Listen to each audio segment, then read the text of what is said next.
Hello दोस्तों, कैसे हो आप सभी लोग। आशा करते हैं आप लोग अच्छे होंगे और आगे भी अच्छे ही रहना। दोस्तों हम लोग इस वीडियो में क्लास 6 का चैप्टर नंबर 3 जो कि हिंदी का है, बसंत बुक का, एनसीईआरटी बसंत हिंदी चैप्टर नंबर 3 नादान दोस्त का क्वेश्चन आंसर सारा इस वीडियो में सॉल्व करेंगे। यहाँ आप देख सकते हो इतना सारा क्वेश्चन आंसर है इसमें, इतना प्रश्न अभ्यास इसमें है। इसको सारा जितना है उसको सॉल्व करेंगे इस वीडियो में। तो चलिए वीडियो स्टार्ट कर लेते हैं।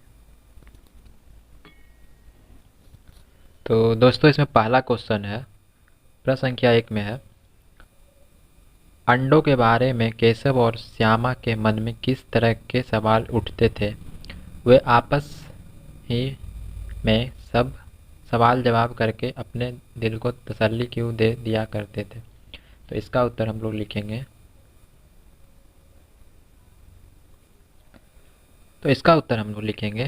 बाल मन जिज्ञासु से भरा होता है। उन्होंने पहले कभी अंडे नहीं देखे थे। उनके घर वालों ने भी उनको अंडे के बारे में कोई जानकारी नहीं दी थी।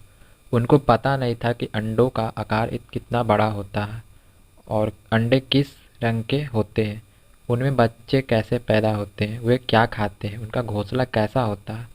बच्चे के मन में इस तरह के सवाल स्वाभाविक ही थे।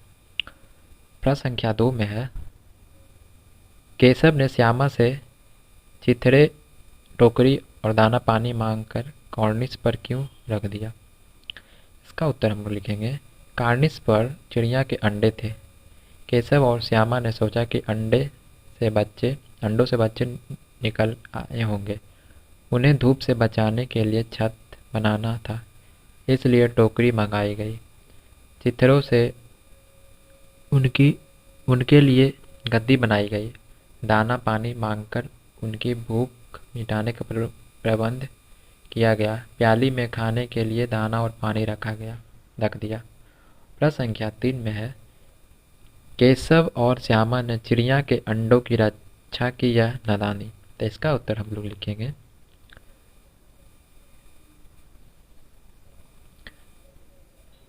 केशव और श्यामा ने अपनी ओर से तो अंडों की रक्षा करनी चाहिए, पर यह उनकी नादानी सिद्ध हुई। चिड़िया अपने अंडों की रक्षा स्वयं कर सकती थी। बच्चे ने अंडों की रक्षा करने के प्रयास में उन्हें छू कर गंदा कर दिया। उन्हें नहीं मालूम था कि यदि वे अंडों को छू लेंगे तो चिड़िया उन्हें छोड़ ही देगी। वास्तव में वे तो उन अंडों की रक्षा करना चाहते थे, लेकिन नादानी में रक्षा में हत्या हो गई थी। कहानी से आगे में इसी पाठ से प्रश्न संख्या 1 में है, क्या केशव और श्यामा के अंडों के बारे में क्या क्या अनुमान लगाए। यदि उस जगह तुम होते तो क्या क्या अनुमान लगाते और क्या करते। तो इसका उत्तर हम लोग लिखेंगे। केशव और श्यामा ने अनुमान लगाया कि अब उन अंडों से बच्चे निकल आए होंगे। चिड़िया इतना कहाँ से लाएगी।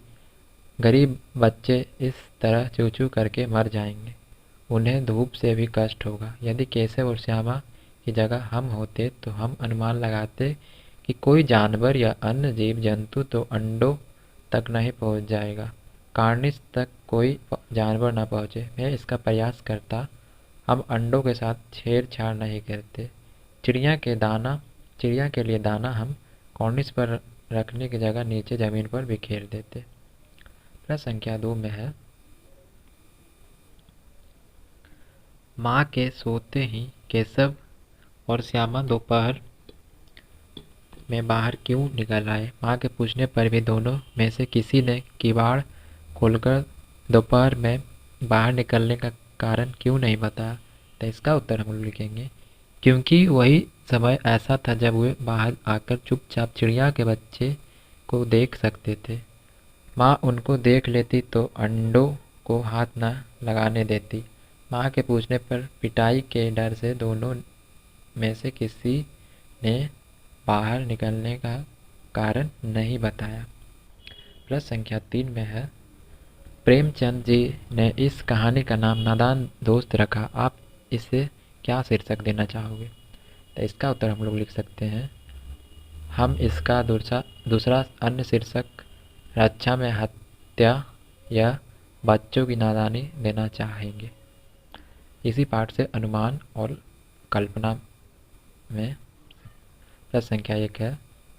इस पाठ में गर्मी के दिनों की चर्चा है। अगर सर्दी या बरसात के दिन होते तो क्या क्या होता? अनुमान करो और अपने साथियों को सुनाओ। तो इसका उत्तर हम लोग लिखेंगे, अगर सर्दी के दिन होते तो केशव और श्यामा अंडों को ठंड से बचाने की व्यवस्था करते। उनकी माँ उन्हें इतनी सर्दी से बाहर निकलने के लिए डांटती। अगर बरसात का मौसम होता तो वे अंडे को पानी से बचाने के लिए चिंतित रहते। उस समय पर उन्हें पानी में बाहर निकलने के लिए माँ से डांट सुननी पड़ती। प्रश्न संख्या 2 में है, पाठ पढ़कर मालूम करो कि दोनों चिड़ियाँ वहाँ फिर क्यों नहीं दिखाई दी, वे कहाँ गई होंगी। इस पर अपने दोस्तों के साथ मिलकर बातचीत करो। तो इसका उत्तर हम लिखेंगे, चिड़िया के सारे अंडे फूट गए, इसलिए दोनों वहाँ से चली गई और कभी वापस नहीं आई। वे दोनों वहाँ से किसी दूसरी सुरक्षित पर जगह पर गई होगी, वहाँ घोंसला बनाया होगा और फिर समय आने पर अंडे दिए होंगे। प्रश्न संख्या 3 में है, केशव और श्यामा चिड़िया के अंडों को लेकर बहुत उत्सुक थे। क्या तुम्हें भी किसी नई चीज़ या बात को लेकर कौतूहल महसूस हुआ है? ऐसा किसी अनुभव का वर्णन करो और बताओ कि ऐसा में तुम्हारे मन में क्या क्या सवाल उठे।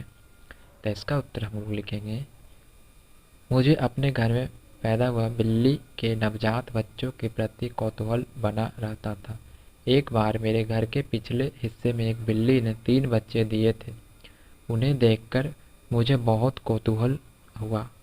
बिल्ली अपने बच्चे को मुंह में दबाकर एक स्थान से दूसरे स्थान पर ले जाती। उन्हें देखना मुझे बहुत अच्छा लगता था। मैं माँ से छुपा कर कटोरी में दूध रख आया करती थी और कभी कभी अपने हिस्से की रोटी भी उन्हें खिला देती थी। मेरे मन में अक्सर ये सवाल उठता था कि बिल्ली अपने बच्चों को मुंह में दबाती तो क्या उन्हें दर्द नहीं होता। इसी पाठ से भाषा की बात में प्रश्न संख्या 1 में है, श्यामा माँ से बोली, मैंने अपनी बातचीत सुन ली है। ऊपर दिए उदाहरण में मैंने का प्रयोग श्यामा के लिए और अपनी का प्रयोग माँ के लिए हो रहा है। जब सर्वनाम का प्रयोग कहने वाले, सुनने वाले या किसी तीसरे के लिए हो तो उस पुरुषवाचक सर्वनाम कहते हैं। नीचे दिए गए वाक्यों में तीनों प्रकार के पुरुषवाचक सर्वनामों के नीचे रेखा खींचो। तो इसका उत्तर हम लोग लिखेंगे, एक दिन दीपू और नीलू यमुना तट पर बैठे शाम की ठंडी हवा का आनंद ले रहे थे। तभी उन्होंने देखा कि एक लंबा आदमी लड़खड़ाता हुआ उनकी ओर चला आ रहा है। पास आकर उसने बड़ी दयनीय स्वर में कहा, मैं भूख से मरा जा रहा हूँ, क्या आप मुझे कुछ खाने को दे सकते हो? और प्रश्न संख्या 2 में है, तगड़े बच्चे, मसालेदार सब्जी, बड़ा अंडा। यह रेखांकित शब्द क्रमशः बच्चे, सब्जी और अंडे की विशेषता यानी गुण बता रहे हैं। इसलिए विशेषणों गुणवाचक विशेषण कहते हैं। इसमें व्यक्ति या वस्तु के अच्छे बुरे हर तरह के गुण आते हैं। अब 4 गुणवाचक विशेषण लिखो और उनके वाक्य बनाओ। तो इसका उत्तर हम लोग लिखेंगे, गुणवाचक विशेषण वाक्य, यहाँ गुणवाचक लिखेंगे, इधर वाक्य लिखेंगे। तो यहाँ हो जाएगा ईमानदारी, ईमानदारी का वाक्य बनेगा, आयुष एक ईमानदार लड़का है। नीला, आसमान का रंग नीला है। मोटी, रीना मोटी है। मीठा, सेव मीठा। प्रश्न संख्या 3 में है, क में है, केशव ने झुंझला कर कहा खालिस्तान। ख, केशव रोनी सूरत बनाकर बोला खालिस्तान। ग, केशव उठकर घबरा कर उठा। घ, केशव ने टोकरी को एक टहने से टिकाकर कहा खालिस्तान। अंगा, श्यामा ने गिड़गिड़ाकर कहा खालिस्तान। ऊपर लिखे वाक्यों में रेखांकित शब्दों के ध्यान से देखें। ये शब्द रीतिवाचक क्रिया विशेषण का काम कर रहे हैं, क्योंकि ये बताते हैं कि कहने, बोलने और उठने की क्रिया कैसी क्रिया हुई है। कर वालों शब्दों के विशेषण होने की एक पहचान भी है। ये अक्सर क्रिया से पहले आता है। अब तुम इन 5 क्रिया विशेषणों का प्रयोग वाक्यों में प्रयोग करो। तो इसका हम लोग लिखेंगे झुंझलाकर में मोहन की बात सुन नेहा झुंझलाकर चली गई। खो में होगा बनाकर, माँ खाना बना बनाकर चली गई। गो में हो जाएगा घबराकर, दुर्घटना की खबर सुन वह घबराकर उठा। घ में है टिकाकर, अर्जुन ने नजर टिकाकर निशाना साधा। अंगा में गिड़गिड़ाकर, राजीव ने गिड़गिड़ाकर श्याम से माफ़ी मांगी। प्रश्न संख्या 4 में है नीचे शब्दों की कहानी सत्याग्रह का अंश दिया गया है। आप इसे पढ़ोगे तो पाओगे कि विराम चिन्ह के बिना यह अंश अधूरा सा है। तुम आवश्यकता के अनुसार उचित जगहों पर विराम चिन्ह लगाओ। तो इसमें आपको यहाँ पर आंसर दिया हुआ है, आप देख लो इसको पूरा अच्छा से पॉज करके, और जहाँ जहाँ विराम चिन्ह लगा हुआ है आप वहाँ लगा सकते हो। और दोस्तों इस वीडियो में हम लोगों ने क्लास 6 का वसंत बुक का टेक्स्ट बुक का पाठ संख्या 3 नादान दोस्त एनसीईआरटी का जो बुक है वसंत, उसका हम लोग सारा क्वेश्चन आंसर इसमें सॉल्व किए हैं। तो मिलते हैं अगले वीडियो में दोस्तों, तब तक के लिए आप अपना अच्छा से ख्याल रखना।